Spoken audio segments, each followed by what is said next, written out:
You're watching the 2023 World Lacrosse Men's Championship presented by Rady Children's Hospital. Another day in paradise on earth as we move to the quarterfinals of the 2023 World Lacrosse Men's Championship, a rematch of a Pool A rivalry between the Lions of England and the Sharks of Australia. This is what the bracket looks like in the knockout stage after yesterday's first round.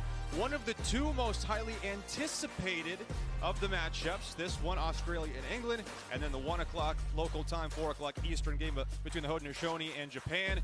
These will tell us a lot about who is going to likely play the U.S. and Canada. On the ESPN family of networks, the coverage continues tonight on ESPNU. The United States against Israel in the number 1 versus number 8 matchup from Torero Stadium.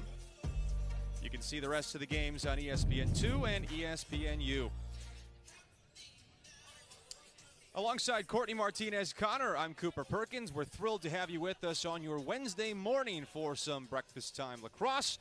For Australia, their offense kick-started yesterday to the tune of 18 goals, and Mitchell Baker had a breakout game, scoring his first 2 of the tournament, adding 3 assists. He was the facilitator that's been kind of missing. Mitch Baker, he's a young player for Australia, but he had his breakout game. If you look at him versus the Netherlands, he was able to score 2 goals, 3 assists, so he is not just a feeder. Although his coach considers him the top feeder on the team, he has a bright future in front of him for Australia lacrosse. He really had the game under his belt. His vision was key. Most importantly, he was able to finish the ball as well. For Australia, they will see an England team that is led by Christian Scarpello. The son of head coach Pat Scarpello put together a lion-like performance for the Lions yesterday with 4 goals and an OT game winner. You know, we've seen Christian Scarpello play a mixture of attack, midfield, and again, he's been a little dinged up throughout the tournament, but his ability to get to the cage, 4 goals for him. He came up with the game winner. And most importantly, putting the team on his back, regardless, in that big win over Puerto Rico to get them to the quarterfinals. Face-off coming up on the other side of this break. You're watching the quarterfinals of the 2023 World Lacrosse Men's Championship.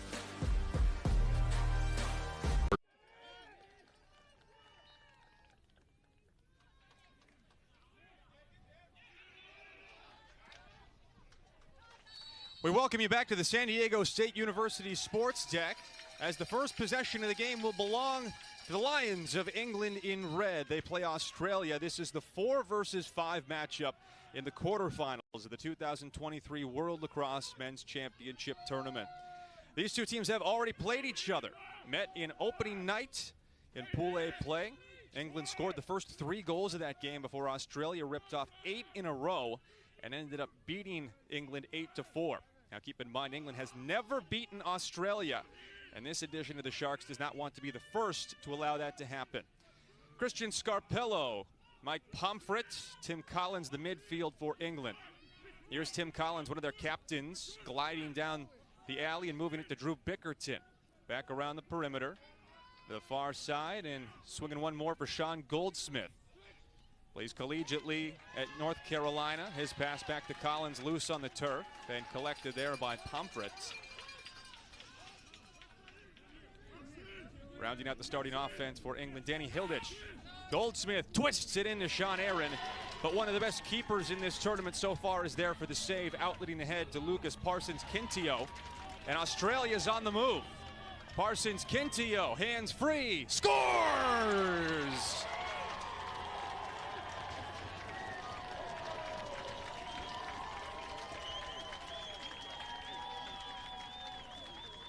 Lucas Parsons-Quintio, number 96 in gold.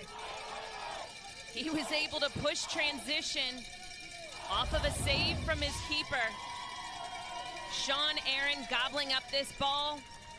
And then it was Parsons-Quintio off to the races. We see that nice little hesitation. He was able to get his defender turning his hips. Anytime you can do that, You have a clear lane to goal. He took it right towards the middle. Excellent transition as Australia has put the first point on the board. This is actually the first goal that they have scored in any of their games. You see their head coach, Glenn Meredith, there in the center of your screen. We were joking with him before the game, and he turned to us and said, you know, it'd be nice to net the first point in a game at some point here, but maybe today will be the day. Maybe looking a little bit prophetic as Australia out to a 1-0 lead. At the face-off X, Tim Graham wrestling with Daniel Madeley. That's Tom Bracegirdle, I should say, for England. And the hold will award ball to Australia. Mike Drake, Keith Block, Ryan Nosey, Jeff George, and Bill Domerty are our officials this afternoon if you're on the East Coast, morning if you're local here on the West Coast. An early turnaround for both of these teams who played yesterday on this same field. Lucas Parsons Quintio opening the scoring in Australia with Braden Panting, Matt Wood, Thomas Graham, Cal Gibson, Lockie Walker, and Connor McDonough gets their first possession. Big Andrew Baxter in his fourth appearance gets the assignment on Russell. Around the perimeter to Wood. Australia put together their most complete performance yesterday in the win over the Netherlands. Panting was a big reason why. They told us before the game he lost what amounts to about 30 pounds in weight after making the team.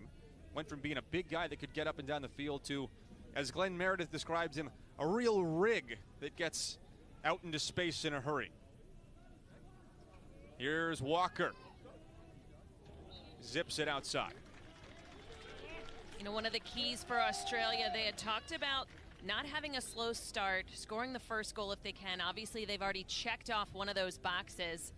The fact that they were able to gain possession again off of the face-off, I'd say those are pretty good opportunities so far for their team. High shot from Graham. And field lacrosse on shots that miss the cage. Whichever team is closest to the ball when it exits is awarded possession, in this case Australia. Walker with a step on Baxter. Back around the perimeter to Cal Gibson. He's had a nice tournament for Australia. Scored against both the US and Canada, but is turned aside while also stepping in the crease. And England has their first stop in the defensive zone. Neither of these teams leaving any punches left on the field. As we had mentioned, they've each had 5 games. This is their quarterfinal. Bodies are dinged up. However, they are leaving it all out on the field off of that diving attempt at a goal. Will Baxter with all the time in the world. Here comes Baxter running a slow break for England. He'll stay on for just a quick moment as they get their offensive personnel in. And a round of applause from the Lion fans in attendance. Heavily tilted towards Australia here at the SDSU Sports Complex. A lot of green and yellow in the stands. Red and white still filing in. Christian Scarpello, 4 goals out of their 7 in the win over Puerto Rico yesterday. Now it's Dexter. They really like what they've gotten from him in his second appearance in the Men's World Championship. Actually missed 2018 after debuting in 2014. Back to Dexter. They play catch with Hilditch. A 3-1-2 look for England, changing their formation. Collins into some traffic. Now Hilditch swings it around. Bickerton, who got into the lineup against Canada and blew his coaching staff away. Hadn't played much until that game. Now he's a starter for England. Collins splits underneath. Goes to the one-hand cradle. Collins continues on for Scarpello. Just over 5.5 minutes gone. The 1 goal belonging to Australia thanks to Lucas Parsons Quintio in transition. Scarpello, you're going to see the ball maneuver through him a lot. Number 50 in red. He's considered one of the most dangerous offensive weapons for England. Not just a coach's son. Coach's kids generally have a really high IQ on the field. Swings it wide off the feed from Bickerton and takes a shot after the play is over. That's significant because he's really banged up. They weren't sure if he was going to be able to play yesterday with a really deep contusion in his back. Every time he gets hit, that's got to hurt all the more than it usually would. Hit and then to roll on it, as you had mentioned. not only was he able to play, but play at the midfield position where he seems to be even more of an offensive hound on the field. You like to see him running up and down. He's able to initiate from the top, from behind, a dual threat when he runs at that midfield slot. England really hoping to get more out of their man-up unit. With Jeff Millsap taking the 1-minute penalty, they'll have a chance here to tie the game should they convert. They've got shooters. Keep an eye on number 3, Sean Goldsmith. Poked away by Sean Aaron, the goaltender. Now Goldsmith had a couple of goals earlier in the tournament against Canada. Shot from Hilditch is swallowed up, soaked by Lachlan Russell. But the ball is awarded to England. To say that that was touched out by Australia, I mean, technically that probably should have been Australia's ball, right? Potentially it bounced off of him. I think the shot hit the defensive player, and maybe that's what rolled all the way out. Weird sequence, but England gets a chance to convert on the man up. Just past the halfway point in quarter number 1. Hilditch inverts, drags Howard behind the goal with him. The Rutgers educated defender, one of the best on the field. Now a switch as it's Collins. He's shadowed by Matt Fuss. Collins, they really love him as a Dodger, but getting no space from Fuss. Hilditch circling around. Howard stays with him brilliantly. And now it's Daniel Watson probing his way towards goal line extended. Watson up to Goldsmith, zips it outside. And on that missed shot, it'll take us to immediate timeout here at the SDSU Sports Deck. Australia out to an early lead, something they have not been able to say in this tournament. It's 1-0 as you're watching the 2023 World Lacrosse Men's Championship.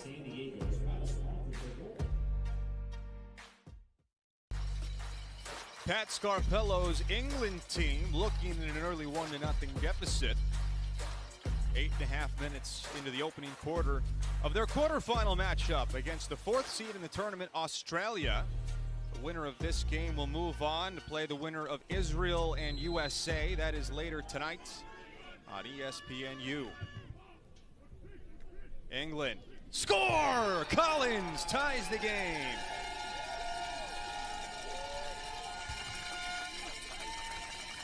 I was just about to give credit to Australia, as that was a long offensive sequence previously before the timeout. Lucas Parsons-Kintio with no help on the defensive end. We see no slides coming. Their backs are turned to the ball carrier. Didn't even realize that a shot had gone in. Tim Collins right here. Not even a tremendous move. Little pick behind the cage. He was able to get by his defender with pure speed and no defensive slides coming. Defensively, their previous set was quite difficult as they were holding them. Graham into a fast break. Russell will move to Gibson and slow things down. Collins with his 4th goal of the tournament. He's now tallied one in back-to-back games in the playoffs. Had one against Puerto Rico yesterday in their 7-6 overtime win over the 12 seed. Tied at 1, almost 10 minutes into the first quarter. Australia opened the scoring. Lucas Parsons-Kintio on a fast break. And just moments ago, Tim Collins at a dodge from behind the net scores for England. Matt Fuss patrolling the outside. Now leaves it off for Mitch Baker, who had a 5-point game in the win over the Netherlands. It was a breakout performance for Baker. Scored his first 2 goals of the tournament, also added 3 helpers. Those 5 points tied with the team high. He plays at Rutgers collegiately. Now the birthday boy, Isaac Cahill, swinging it around the perimeter for Lockie Russell. Lockie Walker, I should say. Lockie Russell back on defense for Australia. Now Baker dodging from up top, followed by Cam Major. And we'll trade places with Lockie Russell. This tournament is all about adjustments. In past games, Mitch Baker generally dodging from behind at X, having his eyes up, looking to move the ball more, now taking on a role of feeding and initiating all at once. Loose on the turf. And it ends up in the stick of goaltender Will Baxter. Now England a chance to clear, which was an area that they really struggled in during the pool run. They went just 3 out of 11 the first time they played Australia, but get it across. And a trailer coming in Pomfret.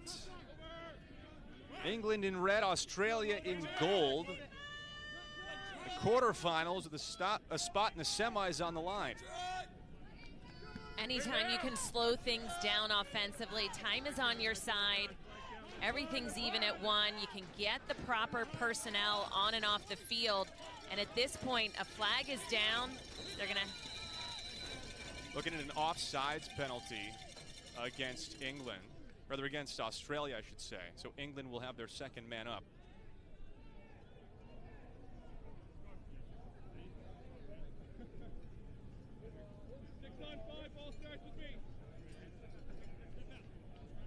They get their extra man offense onto the field. England, you had mentioned previously, has struggled offensively in their extra man. Been trying different things, looking to see what works. Pat Scarpello told us before the game they made some tweaks last night in their film session. See what they have to offer. Sean Goldsmith, the ever dangerous shooter. Around to Collins, now Hilditch. Quick ball movement, Scarpello. On to Hugo Peel, the 17-year-old. They initiate ball movement. Goldsmith scooped up by Aaron. The shot might have been deflected. Didn't look like there was much on it. And Australia can kill off the penalty with Donnie Walker trotting it across the timeline. Donnie Howard, excuse me. And Connor McDonough. Lockie Walker, and behind the play, a timeout called by Australia. Timeout called by Australia. So both of these teams still feeling each other out a little bit. What has stood out that we didn't expect to see from one side or the other? You know, I think the early fouls, the penalties that are going against Australia, those are just mental errors. Number 1 being called for offsides. 2, early on in this first quarter, we tend to see that the more possessions that you have, the more opportunities, especially as legs are tired. It's all going to come down to is head coach for Australia, Glenn Meredith, said it's one extra possession. It could be just that one uncontested ground ball for your team. And at this point, I'd have to give the edge to England. They just seem to have a little bit more of a pep in their step, making less errors. In a playoff atmosphere, that scrappiness is always going to be, you know, like two bulls butting heads, right? Both teams have everything to play for and everything to lose. A chance to go to the semifinals on the line. For England, having never beaten Australia, that adds one more layer to this story. If you're Australia, though, you've done more than you've done at the beginning of most games, right? They led 1-0. They started pretty well, getting out in transition, but it's the mental mistakes that you mentioned that have kind of killed them, something that we haven't seen a lot of from them. It's always the storyline that you tell your players, hey, it's good. We've come out, we have the first goal of the game. This is all a good sign. On the flip side, if you're England, you're saying we have them on their heels. This is that next extra man offense that we're going to be able to come up with in hopes of a second goal going with the lead at the end of the first quarter. So as a coach, you spin it however your team needs to hear it best. Australia with possession out of the timeout, and the clock drifting under 2 minutes to go in quarter number 1.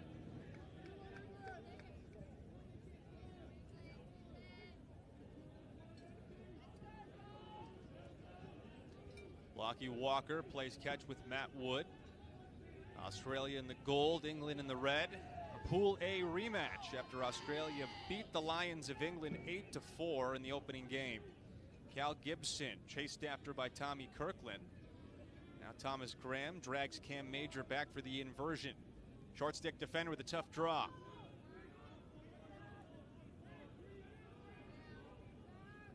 Graham has it kicked away by Baxter. And Kirkland gobbles up the ground ball. England not out of the woods yet, though. This is a tough ride for Australia. Baxter turning on the burners and getting hounded. And then wipes out into the official at the end of the play. Two of them sharing a little bit of an embrace, all smiles. But this is a ride from Australia that is putting England in some tough spots. They're basically saying to Will Baxter, hey man, run as far as you want. We're not going to let you pass the ball. You know, I almost thought they were going to jump the double as he was heading towards his teammate. Australia potentially had an opportunity for that, but excellent job getting the ball out of the defensive end. He's shown twice now that he's not afraid to come out of the goal. Will Baxter, that offside hip save, and he was off to the races, sprinting down. I like it. First time he stayed in the offense a little bit. Yeah, Baxter is an excellent goalie for England, and I'm not sure fans of this tournament are quite understanding how good he is. He's only put up a 35% percentage, but that's against the best competition in the tournament. He was an all-conference player at Limestone in 2022 at the NCAA Division II ranks and has made some huge stops for England. But right now he's being pressured on the clear in a way he hasn't been previously.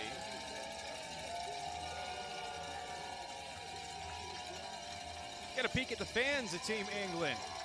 The Believe signs, trying to improve upon their 5th place finish in 2018. They've 5 consecutive times finished 5th, but with a loss here would be in danger of potentially dropping out of the top 5.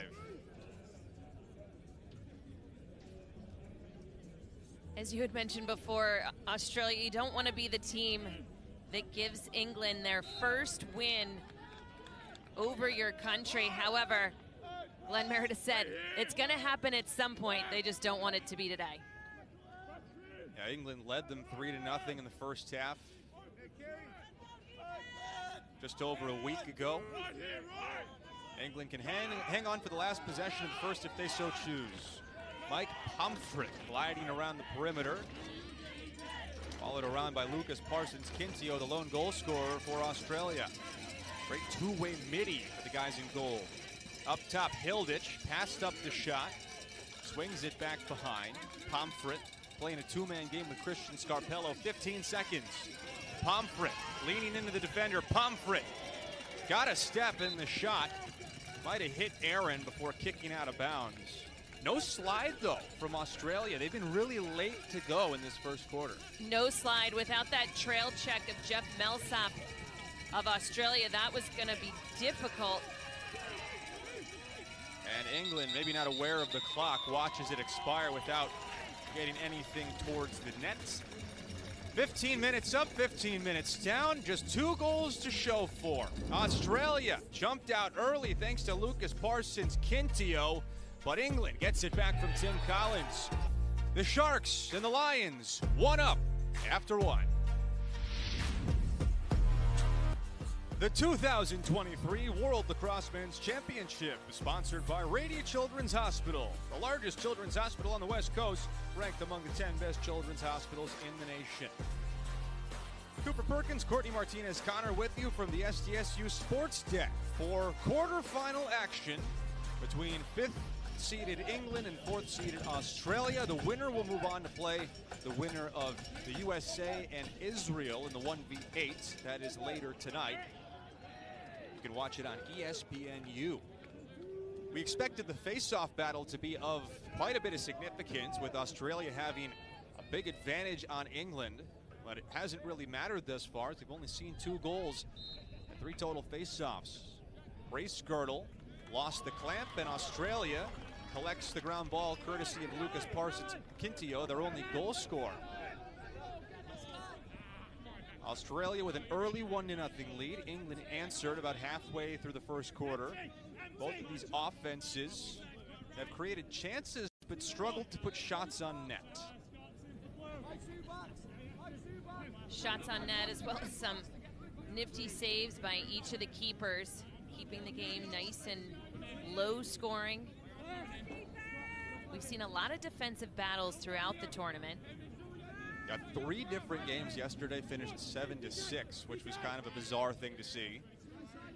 Isaac Cahill with a birthday today. He's in possession. Christian Scarpello playing defensive mid. He played attack the first couple of games of the tournament, but now going 2 ways for England. Remember, he is a short stick defensive midfielder primarily in the Premier Lacrosse League. So one of the best in the world as a short stick D-midi. Cahill tries him out. Switch to Major, the defender. Back to Walker behind the net, drifting away from his defender, Andrew Baxter. A lot of two-man game as they are looking to set some picks and slips and rolls. We've seen a lot of clearing space as well for both teams. Australia electing not really to slide, send any early slides, whereas England a bit tight in their matchups. Baker drags Scarpello back behind the cage. A couple of Rutgers products looking back at each other. Now it's Walker, gets a screen, passes it up, and drifts away from his defender with the clock almost 2 minutes into the second quarter. Both teams still kind of just feeling each other out in their second meeting. Walker hits the post. And Australia has a chance to get it back after Kirkland couldn't handle the Lucy. McDonough shoved into the net, and 2 flags come flying in for what will almost assuredly be a push with possession. Question really is whether it's going to be unnecessary roughness or not. As we take a look back, coming up with this ground ball, a huge ground ball for Connor McDonough. And if you're gonna foul, that's actually a good time to do it. As you had mentioned, maybe a bit too rough, but he had a surefire lane right to goal. It's gonna be a 1v1 on the goalie, so pushing desperation, the only option that England had defensively. Not all penalties are bad in the eyes of the team that takes it. That's a good penalty for England. They'll play man down with Cam Major in the penalty box for 30 seconds. Australia's first man up today. Pantine running the point, his big shot. The freight train, they call him, bounces one outside.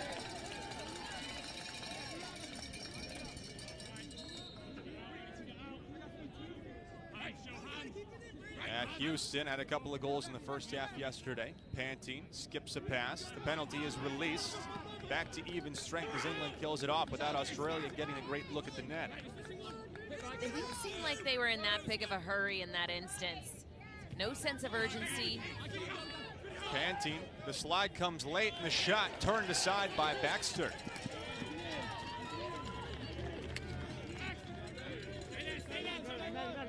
Now Matt Houston, the Pennsylvania-born Loyola Maryland player, scores! 3 goals in the last 2 games for Matt Houston, and Australia back up 2-1.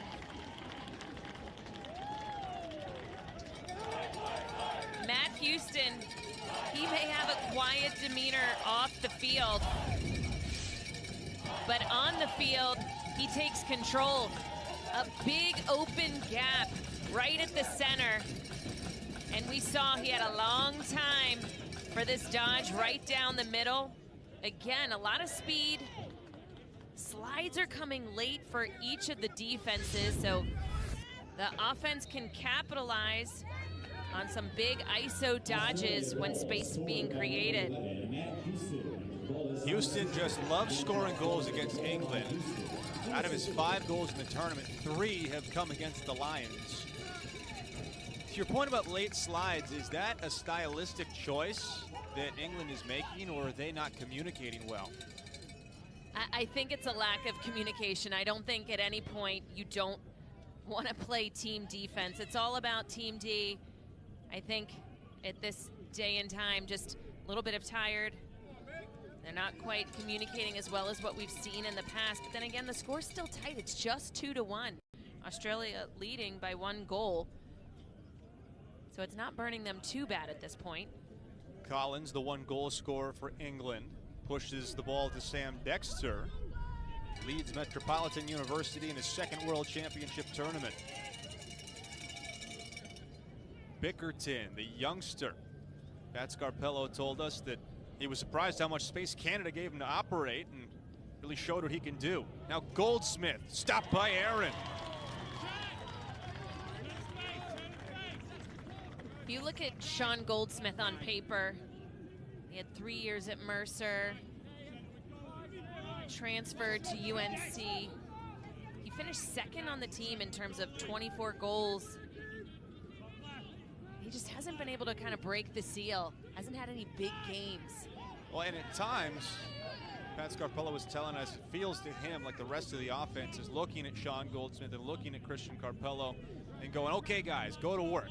But then forgetting to do the off-ball work that they need to be doing at the same time. You always have to be working off ball. You're going to create more opportunities for your teammates if you're doing your job too. If you're doing your job, then that means the slides are coming a little bit late. And that's exactly what we're seeing on the flip side of the ball for them. Dan Smith, their best defender, shadowing Connor McDonough, who mishandles the ball before Walker scoops it up. Baxter chasing after it. The feed. The stop by Baxter, robbing Panting of what would have been his first goal of the afternoon. But again, England's slide package looks disorganized. Their goalie bails them out, but that is not a good sign for their defense. Not a good sign at all. And then if you look at the smother that Baxter had on the ball, he wanted to make sure there's no accidental balls rolling in. Just seems, as you had mentioned, chaotic, haphazard. Good news is there's a lot more quarters, a lot of game time to be left where they can make adjustments, but potentially we may not see that until the second half occurs when the coaches can really break it down. England also one of the teams in this tournament that wants to take the air out of the ball. They'd like to play a slower pace. They'd like to really value their possessions. Hugo Peel down the alley, the 17-year-old, youngest player on the team for England. Hilditch turned back around. Moses his way back out top. Early slide comes, a step down shot. Aaron sees it all the way and gets it out for Parsons Kintio. Australia with numbers. Parsons Kintio will slam on the brakes for the Sharks, who wear the gold this afternoon. 8 minutes gone in quarter number 2. This is when you know that it's deliberate. They could have pushed the fast break. They did have numbers. It was a conscious decision to slow things down. Again, as the players, this is game number 6. A lot of them being dinged up. There's no shot clock, so they can use it to their advantage. When the ball is in your stick, the other team can't score. You have the lead at this point. Panting coming flying on from the box, skips a pass, and Gibson can't handle the heater.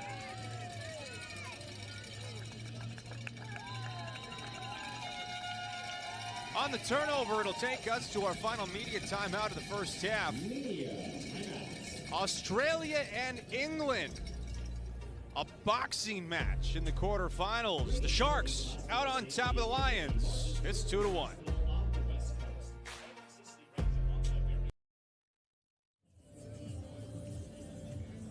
One of the most highly anticipated quarterfinal matchups of the 2023 World Lacrosse Men's Championship. Australia on top of England, but the goaltenders have stolen the show so far. Will Baxter, a pure robbery of Braden Panting on one end, and then Sean Aaron flexing his muscles and making his case as a potential all-world pick. Just picking cherries. It's easy money for Sean Aaron. Both of these guys have been impressive. At some point, one of these offenses is going to have to solve the keeper in order to pull away. You know, if there's an offense to solve it, I think Australia has the bigger opportunity right now because their defense seems to be working together a bit more. Again, England looking a little bit disorganized at times. This version of the England team trying to be the first to ever beat Australia in national team history. A timeout called by the Lions with 5:51 until halftime. Let's talk big picture of this tournament. The quarterfinals are set. They'll all be played today. The 1 versus 8, the U.S. against Israel. Obviously, the Americans will be big favorites in that. But Israel, a team both of us have gotten to see, is impressive. They do a lot of things well. They won't make it easy. You can imagine that game being tight through the first half. You know, I think every single one of the quarterfinal games, they're going to be close. It's going to be battles. Everyone has had the same number of games at this point. I will say, Team USA, as well as Canada, everybody kind of expecting that to be the final, the championship game on Saturday. But you look at Japan, they are fast, they're quick, and they're disciplined on the field. That's going to be a huge test for a nation that has been rapidly developing their lacrosse in Japan against one of the 3 prohibitive favorites in the Haudenosaunee. Of course, you see the bracket in your screen. The winner of this game between Australia and England will go on to play the winner of the U.S. and Israel. That's tonight on ESPNU at 7 o'clock local time. How about Jamaica? Kind of the Cinderella team. They beat Italy and get a chance to play Canada. You look for fun stories around a tournament like this, and Jamaica has exactly been that. It's funny, I was perusing social media, as we all tend to do, and a post said that Jamaica was playing more Italian than Italy. And I think just what they meant is Italy has made leaps and bounds improvements from world championship to world championship. And then again, surprise, like you had mentioned, Jamaica really stepping through. Their athleticism is one of the biggest things that you notice for them on the field. England with possession out of the timeout, trailing 2-1. Their captain, Tim Collins, the lone scorer back in the first quarter. Christian Scarpello accounted for more than half of their goals yesterday. They pass around the perimeter. Hilditch, who they're hoping to see more from on offense, to Bickerton, who's been their pleasant surprise of the tournament. So they'll have Scarpello back behind the net, shadowed by Jeff Melsop, one of the personality favorites on the Australian team. Scarpello muscling his way in, looking to pass. And a great job by Melsop to turn him away. Dexter dodging, drifting behind the net, chased by Parsons-Quintio.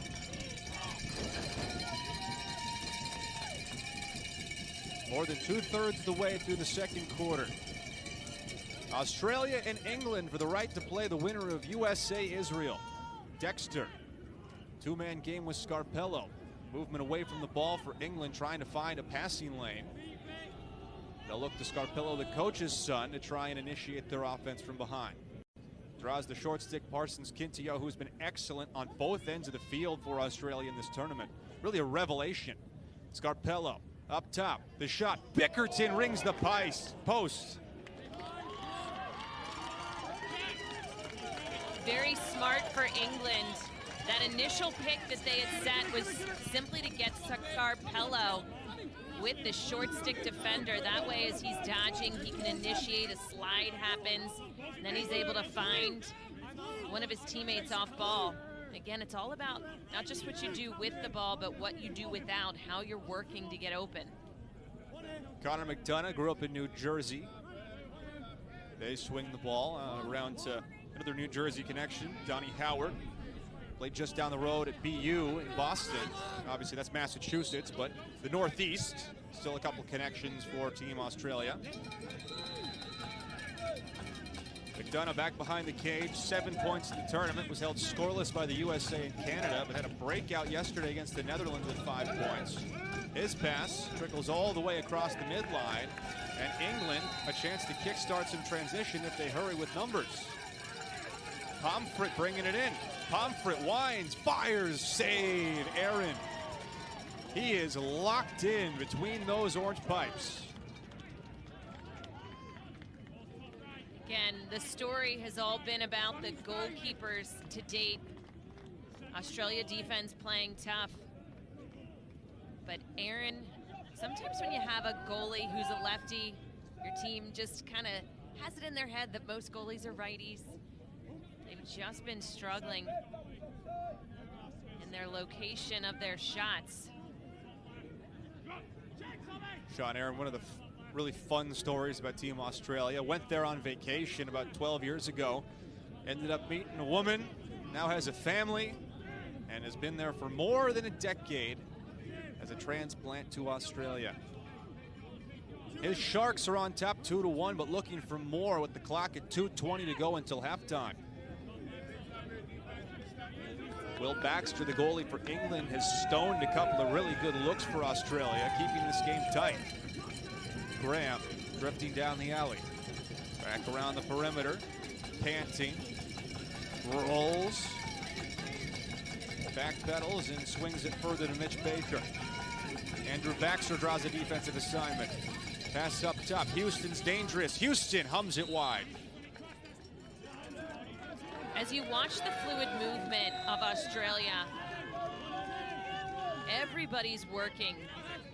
Not just those who have the ball or the adjacent, but they're clearing space much better than what their opponent is doing. They're popping out, asking for it.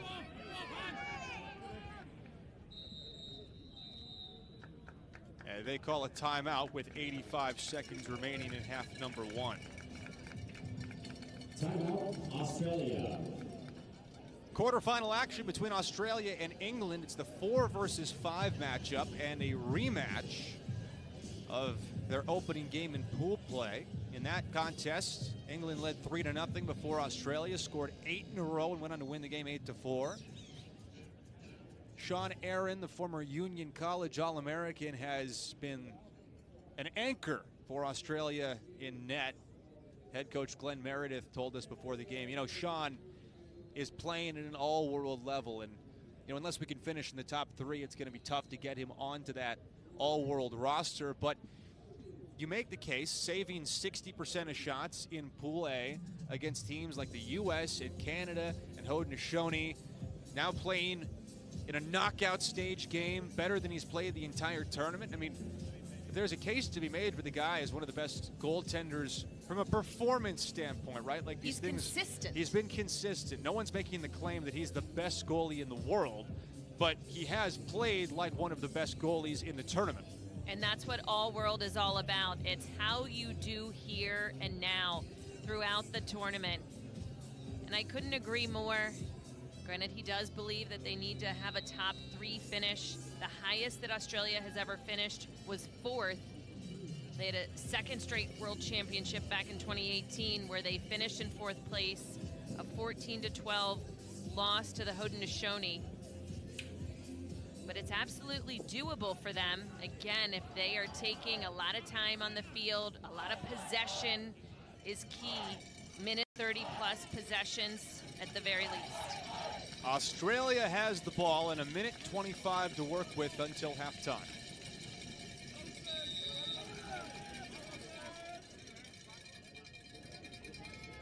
They'll ask Matt Wood to initiate their offense from up top. Wood draws the short stick, defers to Mitch Baker, who was quiet for a couple of games but has become a focal point of this offense. Houston swings again for Panting, maybe their most powerful Dodger. He accelerates, now Matt Wood. One more pass, step down. Houston, Baxter's there. And England can hang on for the last possession should they clear successfully. Scarpello, always high IQ, and easy clear for Tim Collins. And Team England, one last look at the net, could potentially go into halftime tied with a good possession here. A defensive rock fight brewing here with 2 goaltenders playing exceptionally well.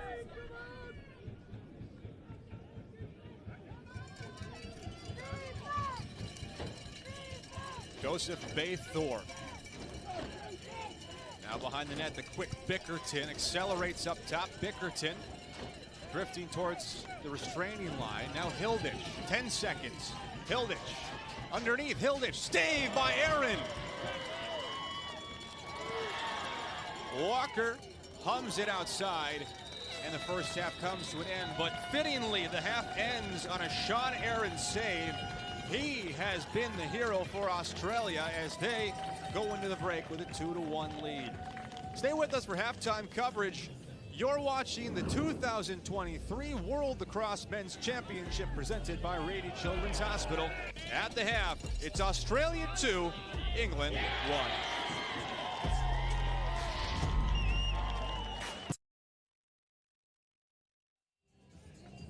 Start of the third quarter at the SDSU Sports Deck. Australia up on England 2-1 and starts on the man up. A goaltender interference call just before halftime puts the Sharks in an extra man opportunity. They've gone 0 for 1 in the man advantage so far today.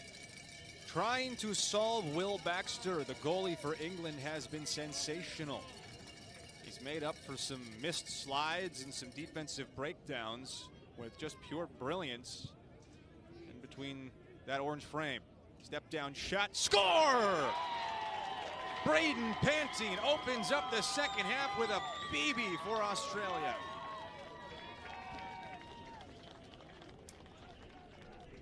Braden Panting opening up his body as his teammate Matt Wood had the ball. He looked like he was going to shift it to the opposite side. Again, England just a little bit slow in their movements. They're man down, one less player on the field.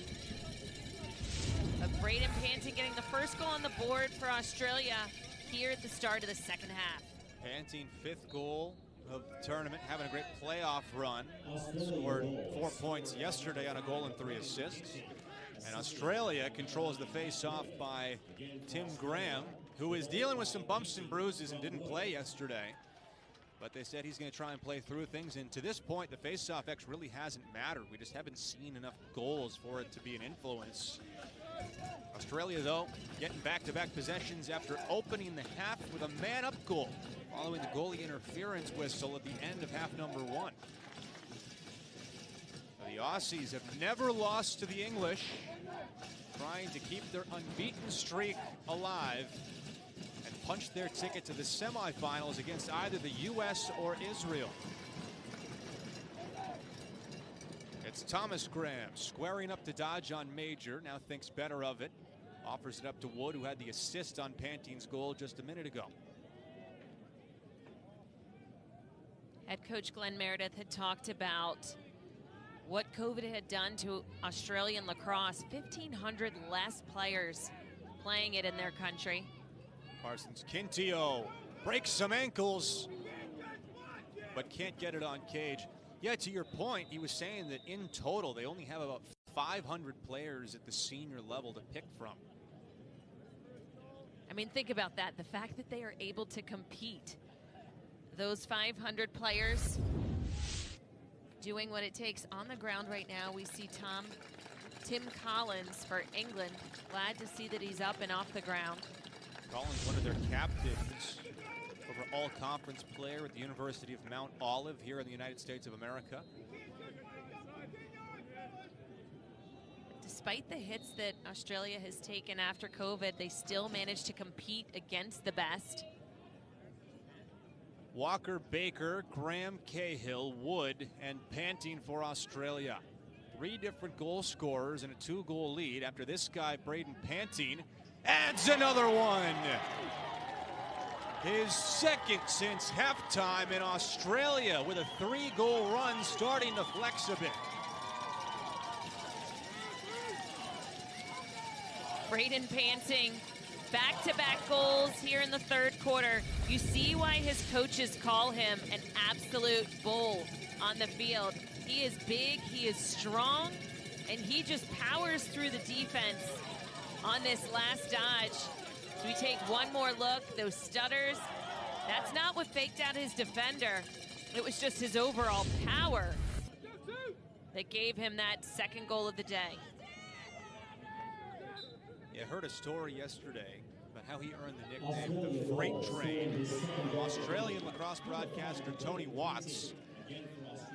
Apparently once upon a time, Panting went coast to coast in a playoff game and barreled through a defender before burying a game-winning shot in a playoff to earn the nickname Freight Train. He's got 2 goals and is now their top scorer with 6 in the tournament. And the possession starting to add up for Australia. Thought the face-offs would matter quite a bit. With such a low-scoring first half, they really didn't factor in much. But already 2 tallies since halftime for Australia. Baker swings it along to Campbell McKinnon. McKinnon sweeping to the middle, back for Fuss. Matt Fuss lofts it to Baker. He touches one more to Walker. Lockie Walker steps back.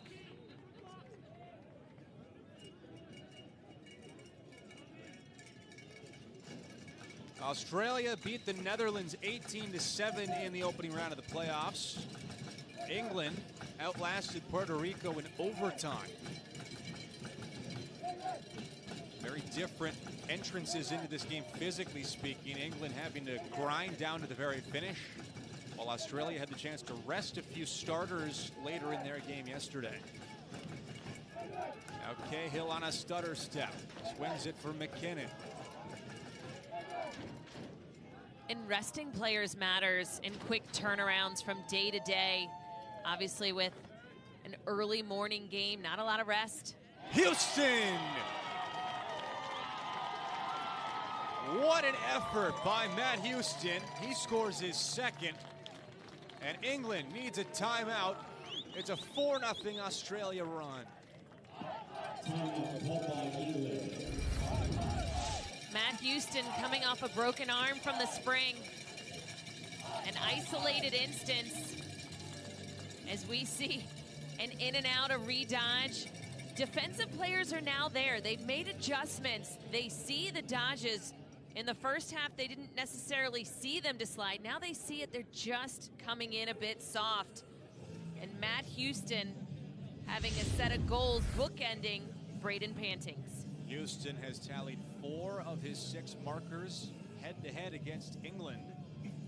The other 2 were yesterday against the Netherlands when he let a couple of rockets fly. As Houston, we did have a problem. But Australia looking like they really turned a corner yesterday. Offensively, the 6-on-6 play was much better. Today, it seems to be translating once they've solved Will Baxter. You know, they created the chances in the first half. The slides were late, the looks were there, but this looks like a team that has found their 6-on-6. Again, it's all about movement, both with and without the ball. And at some point, once you make one goal fall, you start to get in the head of the opposing goalie. Not to take away from what Will Baxter has done. He was outstanding. But at some point, you need some help from that defense. Put a body on, get on their hands. Don't make their shooting quite so easy. Australia, the first 3 goals of the second half. Mainly jumped, Stock right to the cup, Stock. Shot does not get all the way through. And a flag. This is going to go against England for not giving Jackson Stock the necessary space. You have to give a couple of yards worth of space on a face-off violation. Madeley was a little bit confused and did not do so appropriately. So a man-up opportunity coming for Australia, their 3rd of the game. And if you're England, you're just thinking right now, man, we need a stop. They need a stop. They just got one in transition. Unfortunately, that brief penalty is now putting them back onto defense yet again. They just proved that they can make a stop. They can slow things down. And they need to put a goal on the board here in this 3rd quarter. Defensive stop that translates into some offense would be huge. 1 out of 2 on the extra man today. This Australia offense starting to hum a bit in the second half. 5 men around the perimeter. McDonough on the crease. Houston feeding. Walker surveys, defers to Houston. He and Panting each with 2 goals for Australia. Back to Houston. Here's Panting. Skips it for Wood, and his shot will be backed up by Baxter, the goaltender, and England gets the stop that they needed. Baxter very smart.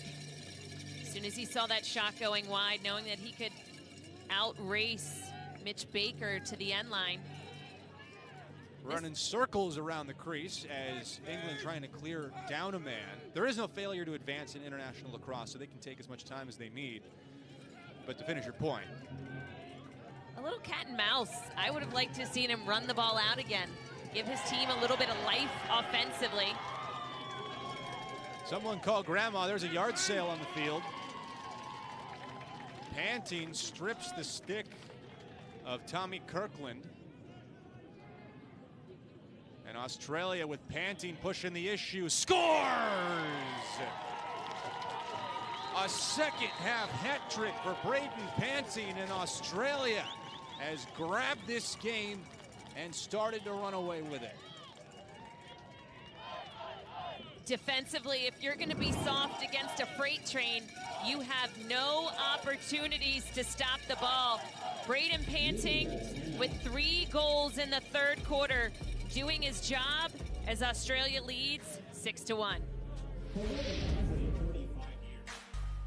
You're watching the 2023 World Lacrosse Men's Championship presented by Rady Children's Hospital.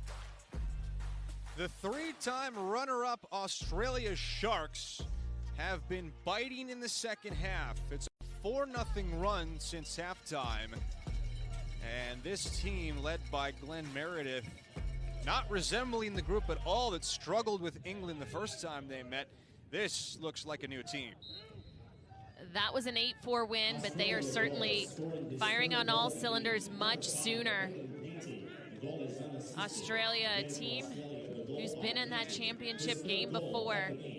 Coaches said it's a matter of will to win, and these players are showing that they have heart, they have fight, and they want to continue to extend their time here at World Championships.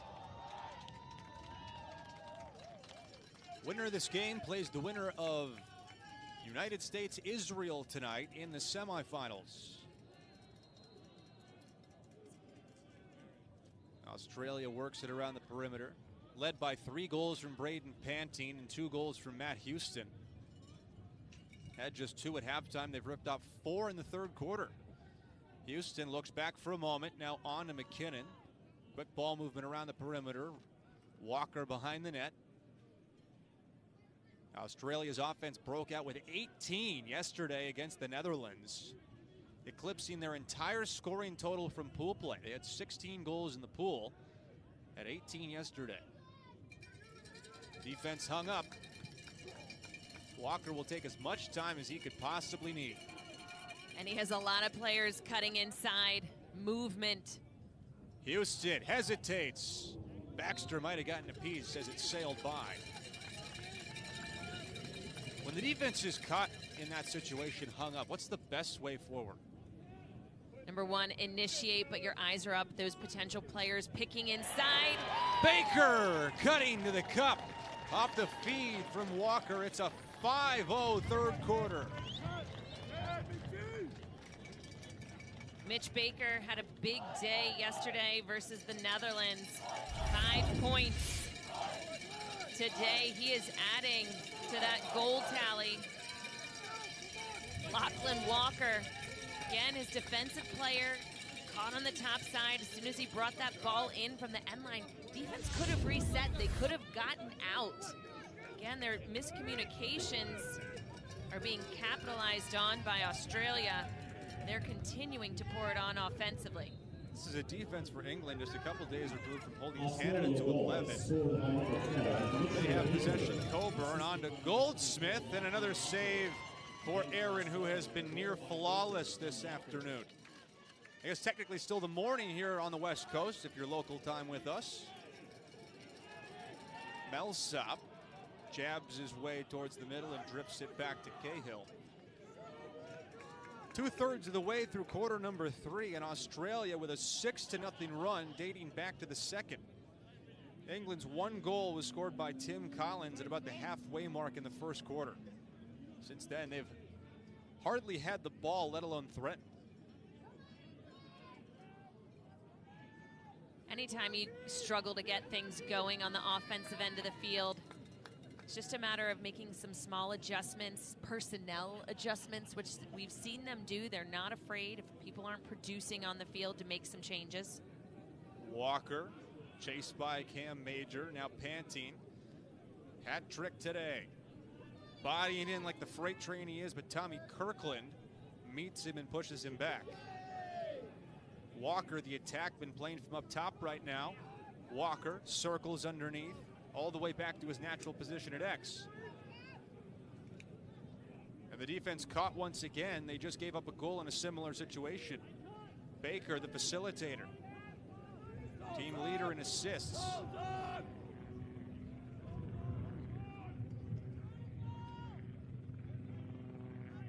And Baker decides to dodge his way into the defense. They can take as much time as they want with the final 3 minutes in this third quarter. They have a strong lead by 6. Walker! Underneath and across the crease. The scoring party continues for the Aussies.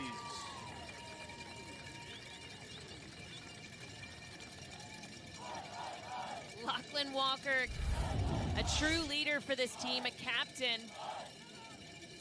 Just when we think they're going to slow things down, let the clock do the work for them. Anytime nobody's touching you, forcing you to do anything, as an attacker, you can always head right for goal, and that's what he does, that little acceleration. Again, we saw him jump. He landed in the crease. That's allowed as long as the ball is in the back of the net. Once it crosses that line. He is familiar with the crease after having one of the best goals in the tournament wiped off yesterday on a crease violation. It was as close as any call we've seen. Walker caught the ball in traffic and backhanded it in with 4 seconds left in the quarter. But this time it does count, and Australia has scored 7 straight goals dating back to the first. I'd like to see England just be a bit more physical on the ball. Seems like a lot of these one-on-ones, these challenges are happening, and nobody's really making that Australian attacker, the offensive player, have to do anything really difficult. Make them beat you with a tough feed. Make them beat you with a hard dodge. The slides have been coming late today for England. Their goaltender, Will Baxter, was brilliant in the first half, but too much of an ask for him to do it again. Across the crease, another save for Baxter, who can add to his resume.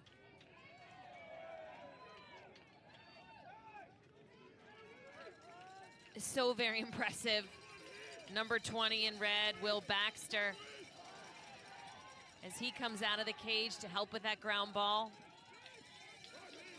And just even clearing just seems to be a struggle right now. They're not playing their best game. If I'm not crazy, I think this is England's first offensive possession of the second half. I don't think you're crazy, and I think maybe. I don't think they've had the ball. Australia has won every face-off in this second half and been so methodical with their possession time. Now England speeding things up with the clock at 30 seconds. Tim Collins, their lone scorer, sweeping, shooting. Backed up by Pomfret, still 23 seconds to go. Pomfret up a high step, swings around the cage, and a flag is going to go against Donnie Howard, short stick defensive midfielder who was all over the shooter Pomfret. As we take another look on this, that high hit, that is most definitely a 1-minute penalty that England struggled in past days on their extra man. And it looks like they want to go into the fourth quarter carrying that penalty. They'd rather hang on to possession than have a face-off to start the second half. And how can you blame them given the way that the X has gone so far today? Australia erupts For 6 in the third quarter. The Sharks are in control with 15 minutes to go. Everyone getting into the act. You're watching the 2023 World Lacrosse Men's Championship.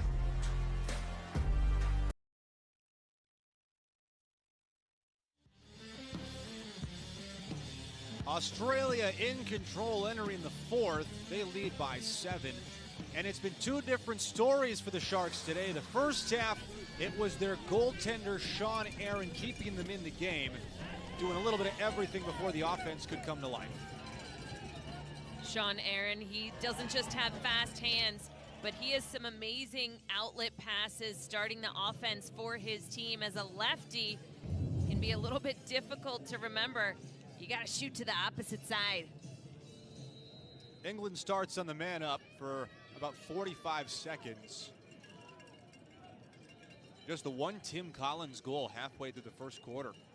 Sean Goldsmith has been quiet. Christian Scarpello has not been able to get the ball a lot as the faceoffs have been dominated by Australia. Dexter, quick ball movement around the perimeter. Now Scarpello draws the pull. Goldsmith, and when the ball's not going in, the ball's not going in. He hits the post on his best look of the day. Back to England with possession. Scarpello. Quick look, Watson. Aaron might have had a piece of that as the penalty is released, and trotting in comes Thomas Graham to bring us back even at 6-on-6. Winner of this game goes to the semifinals and will play either the U.S. or Israel. Next game on this field, Japan and the Haudenosaunee, with the right to play either Canada or Jamaica. Sweeping backhand shot from Dexter is kicked aside. We have to remember Pat Scarpello, head coach of England, talked to his team about we're grinders. And he said the reaffirmation that they had after playing Canada, which was one of their most complete games. We know that we can play at this level. The fact that they have another chance, another opportunity to play against Australia, a team who'd beaten them in pool play. Said what a great opportunity, but let's forget the opponent and just play. Great pass by Goldsmith as they reverse field. A wild shot from Collins.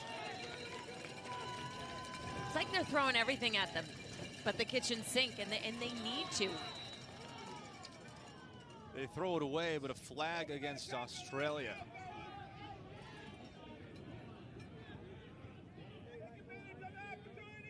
I believe that was an illegal body check, which would be a 2-minute penalty.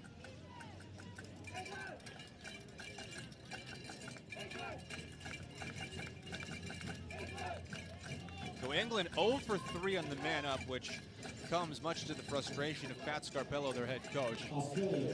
Said he was really hoping that they would be better in those departments. They'd made some adjustments in their film session yesterday. So far, nothing to show as Chris Moffat sits down. 1 minute. High shot hums out of the stick of Tim Collins. Anytime you can cash in on an extra man opportunity, you can't help but gain confidence. Again, it may be Goldsmith hops it high. With one less defensive player on the field, but they just need that one goal to fall, a little spark, and then they can build off of that. England trying to put one last push together, but they need to break the seal to do so. They've hardly had the ball in the second half thanks to great possession control and face-off dominance by Australia. As they ripped off a 6-0 run in the third quarter alone, and now take it away. Lachlan Russell up ahead. Here comes Howard. Donnie Howard, quick move, and knocked down trying to get it in to Mitch Baker.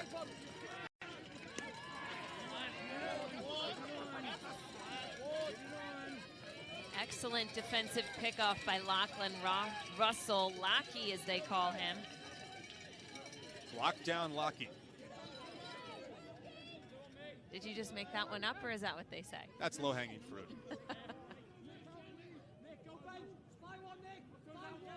Again, patience offensively for Australia. We saw it through the entire third quarter, where they were able to go on a big 6-0 run over England. Tremendous possession, but they're not slowing down in terms of their movement. Oftentimes when you slow the ball down, players tend to be a little bit more stagnant, and we haven't seen that. It's actually a 7-0 run dating back to the second, but 6-0 in the third quarter. Campbell McKinnon was racing in, and the errant pass will give the ball to England with just over 10 minutes to go. Watson thinking about spinning to the middle. Turned away by Howard. Feed to the middle. Kick save, Aaron, but it sneaks past. Hugo Peel, the 17-year-old, buries his first.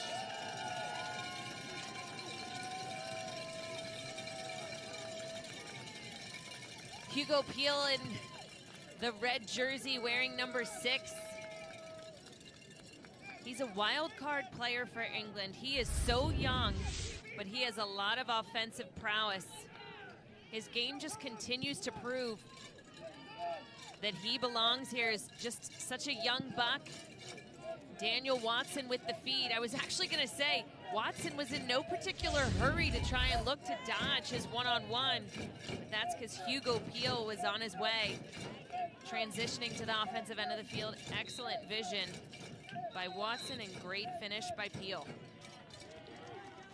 Face-off violation against England. So that was the first of the tournament for Hugo Peel, who is in many ways the future of England lacrosse. Not even to his 18th birthday yet. But this England team has a lot of work to do if they're going to make this a competition down the stretch in pursuit of a semifinal berth against the winner of Israel and the U.S. Finally snapping Australia's 7-0 run, their first goal since about the halfway point in the first.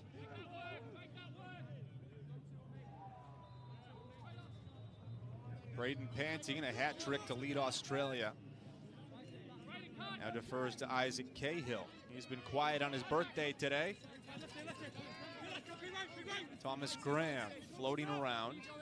Sidesteps, splits just ever so casually. Glides to the middle before leaving it for Rocky Walker. Australia content to take as much time as they want. But Matt Wood with the issue in hand hits the pipe, and a long rebound goes to Graham. You can hear the communication of England, so no miscues at this point. Just a matter of not letting any easy ISO dodges, making sure your slides are there on time. When you're talking, good things can come.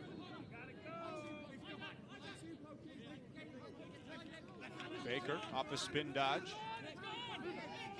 Forces the middle, score! Graham tallies for Australia, and it's 9-2. Sharks looking every bit a team ready for the semifinals. Thomas Graham, a two-way midfielder for Australia. He benefited off the vision of Mitch Baker. Mitch Baker again taking a beating from his defensive player. That didn't rattle him. Tom Graham notching the first goal for Australia here in the fourth quarter. The 2023 World Lacrosse Men's Championship is sponsored by Rady Children's Hospital, the largest children's hospital on the West Coast, ranked among the 10 best children's hospitals in the nation.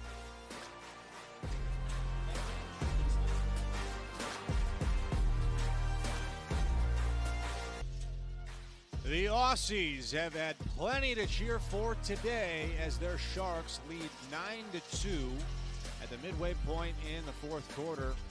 Cooper Perkins, Courtney Martinez-Connor. The question becomes, Courtney, has this Australia team shown enough that they can potentially compete with Canada in the semifinals?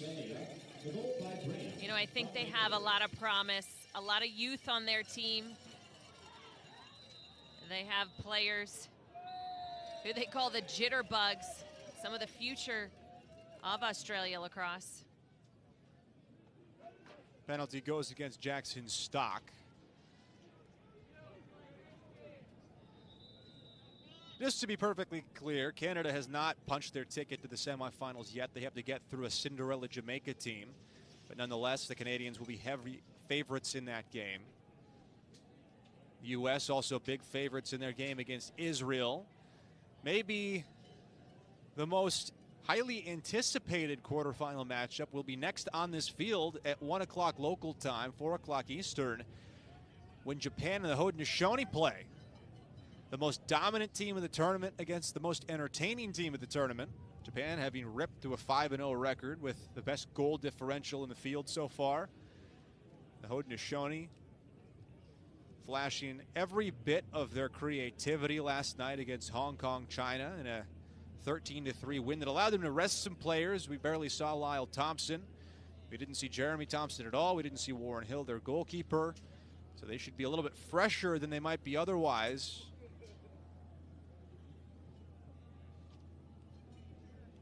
The fact that Japan won the bronze medal in the game of sixes in Birmingham, Alabama last summer, that was huge for their country, huge for Japan Lacrosse to say, hey, we've arrived. Something they've been striving for, to be in medal contention in any of the world events. 8 players for Japan's team here at the World Championships competed on that sixes squad that won bronze and actually beat the Haudenosaunee sixes team in a preliminary game in that tournament.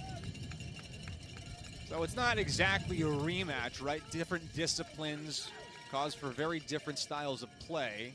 You have to figure the face-offs will matter a lot. Both teams have very capable face-off guys.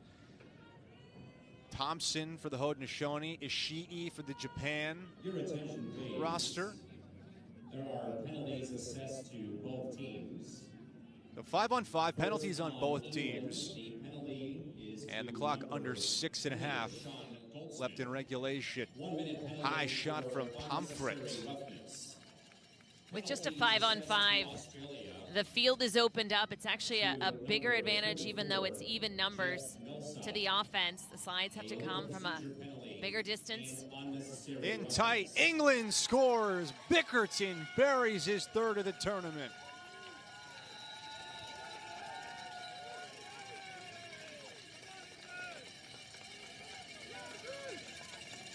Drew Bickerton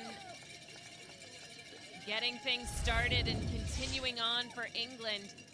Hugo Peel started with the first goal of the fourth for England. I like a little up and back. 4 up, 4 back. He takes his defender up the line. A nice underneath move as they, here in this fourth quarter, are coming up with 2 quick goals. Drew Bickerton forced his way into the lineup for England after playing well against Canada. Their head coach Pat Scarpella told us we had every plan and intention of playing him in the second quarter of that game against Canada. We weren't necessarily surprised to see how well he played, but certainly pleased. He's since been elevated to starting status and has been one of the most electric players in the field whenever England has the ball. Very quick, very shifty. He joked with us and said, you know, there are concerns about his size, but you gotta catch him to hit him, right? That was one of the favorite quotes that I've heard from a coach, which is true. You may be smaller, you may be nimble, but the opponent, they got to be able to keep up with you. A lot of these big, strong players maybe don't have the foot speed as some of these quicker, more diminutive players. Time out in the field as England chats things over. Australia 6 minutes away from punching their ticket into the semis once again. And at the very worst, securing what would be a 3rd consecutive 4th place finish.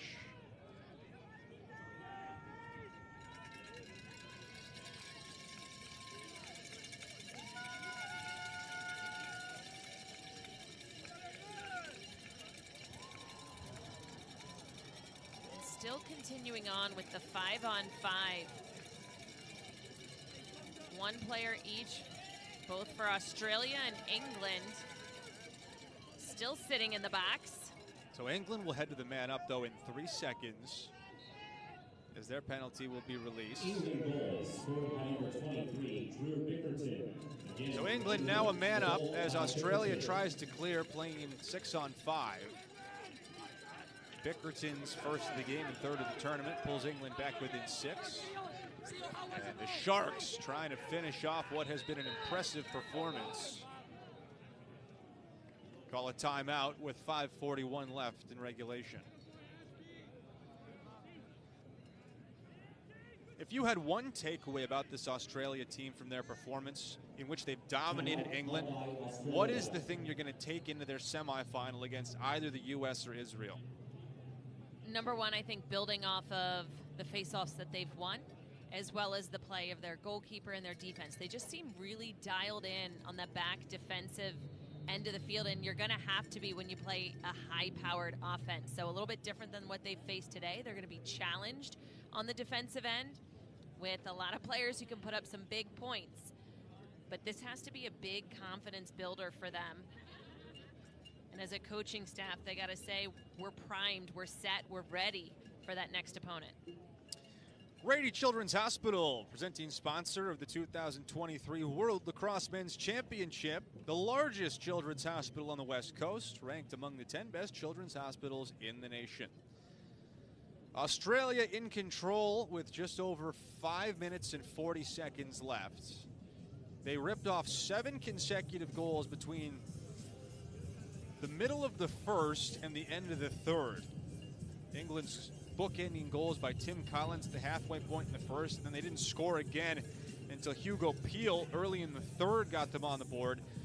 Just a run of sustained dominance, I should say, by Australia's defense in the middle of this game, allowing their offense to stack possessions through the face-off and stack goals atop each other.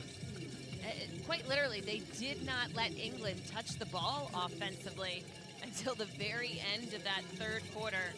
So key possessions, doing the best that they can with the ball, not turning it over. That third quarter is what separated them. Australia has possession, a man down, and England immediately goes to the double team. Remember, in international field lacrosse, you can't run backwards over the line. There is not an over and back in that sense. Here's Lockie Walker to the cup. Walker! Second of the game for Walker, and the route is on for Australia.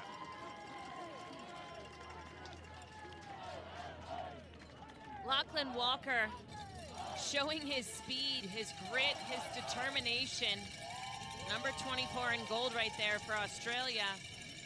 Double team began on him because they are still a man down. But his pure athleticism, again, everybody's spread out. They're matching up player for player since a double team was on ball, so there was no slide coming. All he had to do was fake and finish. Difficult task, oftentimes, in that 1v9 with the goalkeeper. It may seem like a gimme goal, but you still got to finish. All swept out of bounds by Graham. And Australia will have possession. New goaltender between the pipes for England, Hal Jobank. Sean Aaron still finishing things out for Australia as he's done brilliant work with the Sharks wearing the gold today. Came in just under 60% for the tournament. Surely will climb back over that threshold when the game's over. Mike Pomfret, hard dodge down the alley. And Hilditch beats Aaron for the score. Danny Hilditch dodging with his eyes up and gets his hands free for England.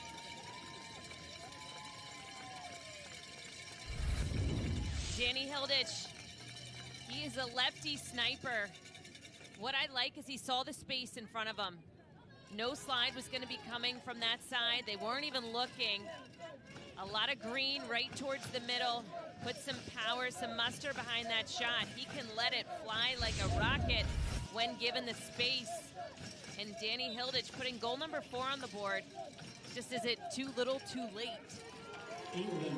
Coburn comes out of the scrum with the ball. Annie Hilditch pulls England back within 6, but the clock a big enemy for the Lions right now.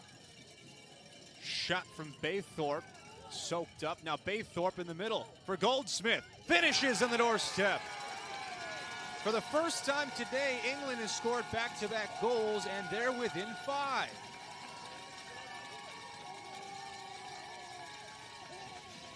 I think England is challenging that. Is it too little, too late? It shows you how quickly you can score.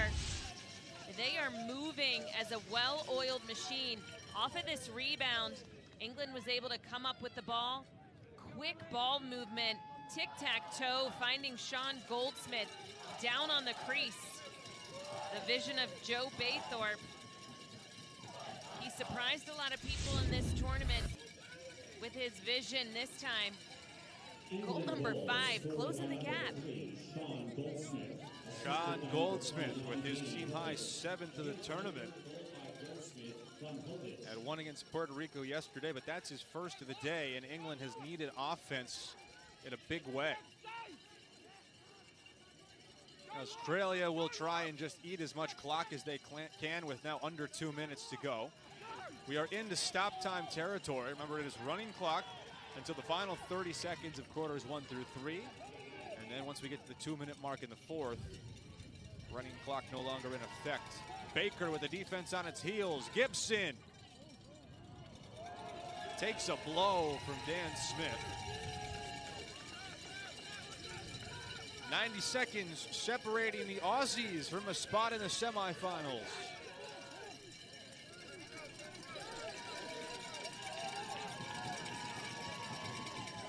I love the English fans cheering on their team till the very end.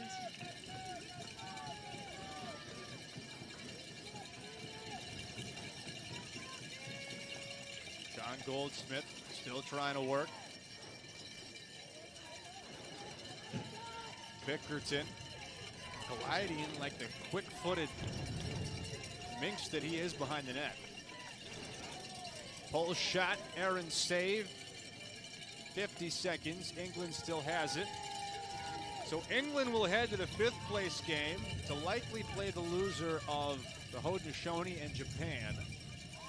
Australia goes to the semifinals. They will play the winner of the U.S. and Israel. USA game tonight at 7 o'clock on ESPNU. Collins shot, Aaron save, flag comes in. 30 seconds left, and the laundry will stop the clock.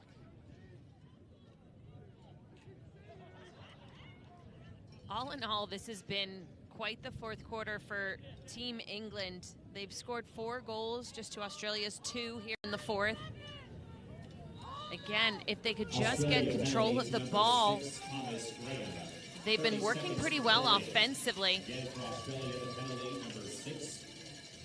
Well, Australia 0 for 4 on the man up today. They gave up a shorthanded goal, trying to double team the ball. But this all just semantics to decide what the final score will be.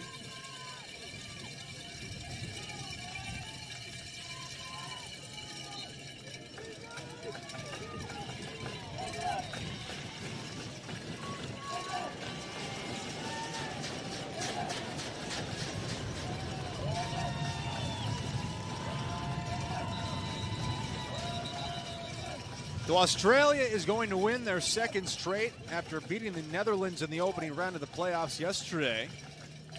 While England falls to 1-4 in the tournament. Or 1-5, I should say.